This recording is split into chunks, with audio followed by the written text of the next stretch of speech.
25 तारखेला मसाजोगचे नागरिक आंदोलन करणार आहेत आणि या आंदोलनाच्या मागण्या खरं तर यापूर्वीसुद्धा देशमुख कुटुंबियांनी केल्यात, मसाजोगच्या नागरिकांनी केल्यात. मात्र ह्या मागण्या पूर्ण होत नाही आहेत आणि प्रशासनाला, सरकारला हे लक्षात आणून देण्यासाठी हे आंदोलन होणार आहे. आणि याच आंदोलनाच्या अनुषंगानं आज मनोज जरांगे पाटील आले होते.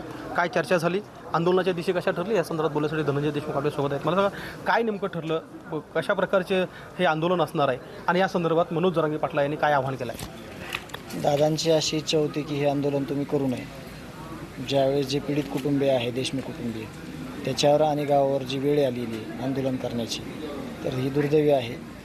तुम्ही या संदर्भात आंदोलन करू नये. पण जे काही प्रश्न आहेत बेसिकली घटना घडण्याच्या अगोदरपासून ते घटना घडल्यानंतर जे आम्ही वारंवार सांगतो आहे, स्थानिक प्रशासनाला सांगतो आहे, मुख्यमंत्री साहेबांना सांगतो आहे किंवा लोकप्रतिनिधीला सांगतो आहे की ह्याचं इन्व्हेस्टिगेशन कधी होणार आहे किंवा इन्व्हेस्टिगेशन झालं त्याचं काय झालं, ते समाजापुढं का नाही आलं. कमीत कमी ही एक गोष्ट मी बोललो होतो पाठीमागं की कमीत कमी सहकार्य करणाऱ्यांची नावं तरी घोषित करा. ज्यांनी ह्या चुकीच्या लोकांना सहकार्य केलं आहे, ज्यांनी आरोपींचं समर्थन केलं आहे, ज्यांनी आरोपींना गाड्या पोचवल्यात, ज्यांनी आरोपींना फोनपे पैसे केलेत, या लोकांची नावं जाहीर करा. कळू द्या समाजाला की हे चुकीचं समर्थन करणारे लोक आहेत, यांच्यापासून समाजाला धोका आहे. तर असं कुठलंही आमचं जे काही सरकारी वकिलासंदर्भात असेल, जो फरार आरोपी आहे त्याच्यापासून धोका आहे, तो कितीतरी प्रकारचे पुरावे नष्ट करत असेल, केले असतील, याला जिम्मेदार कोण आहे, या संदर्भात जे गावकऱ्यांनी अन्नत्याग आंदोलनाचा पवित्रा घेतलेला आहे त्या संदर्भात मनोजदादांशी आमची चर्चा झाली आणि आम्ही त्यांना सांगितलं की दादा, तुम्ही यामध्ये सहभागी होऊ नका.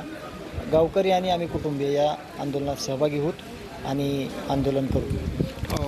काल ज्यावेळी सुरेश धस यांनी पत्रकार परिषद घेतली त्यावेळी जर धनंजय मुंडे यांच्या राजीनामा सगळे लोक मागतायत, तर धनंजय मुंडेंनी राजीनामा द्यायला पाहिजे. काय हरकत आहे? पुन्हा जर तुमचं नाव त्याच्याशी जोडलं गेलं नसेल किंवा तुम्ही तपासात कुठं सापडलं नसेल तर पुन्हा तुम्ही तुमचं मंत्रिपद प्रस्थापित करू शकता असं म्हणाले होते. तुमचं काय मत आहे की धनंजय मुंडे यांनी राजीनामा दिला पाहिजे? त्याचं मुख्यमंत्र्यांनी ठरवायचं, मुख्यमंत्री साहेबांना, उपमुख्यमंत्री साहेबांना ठरवायचं. आमच्या ज्या मागण्या आहेत ते आम्ही मागतोय, त्याच्यावर आमचं तुम्ही लक्ष द्यायचं. जे आमच्या हातातच नाही ते आम्हाला विचारण्यात तरी तुमचा काय अर्थ आहे? बरोबर. या आंदोलनाच्या संदर्भाने प्रशासनाचा कोणी अधिकारी अथवा सरकारमधला कोणी प्रतिनिधी अथवा कोणी व्यक्ती आपल्याला भेटला का, जेणेकरून या सगळ्या आपल्या ज्या मागण्या होत्या त्याच्यावर कुठली चर्चा झाली? नाही, कुणी आलेलं नाही, कुठलीही चर्चा झाली नाही. आज निवेदन जाईल आणि आमचे जे गावकरी आहेत त्यांनी ते ठाम निर्णय घेतलेला आहे की हे आंदोलन होणार म्हणजे होणार आणि मी त्याच्यात सहभागी होणार. नक्कीच. तर आपण ऐकतो की जे आंदोलन यापूर्वी गावकऱ्यांनी पुकारले ते आंदोलन होणारच आहे. अद्याप सरकारचा कोणी व्यक्ती देशमुख कुटुंबियाशी अथवा गावकऱ्याशी भेटलेला नाही आहे. त्यामुळं देशमुख कुटुंबीय ठाम आहेत, किंबहुना मसाजोगचे नागरिक ठाम आहेत की 25 तारखेला मागण्यासंदर्भातलं आंदोलन हे केलं जाणार आहे. कॅमेरामन प्रमोद जोशीसह गोविंद शेळके, एबीपी माझा, मसाजोग, बीट. एबीपी माझा, उघडा डोळे बघा नीट.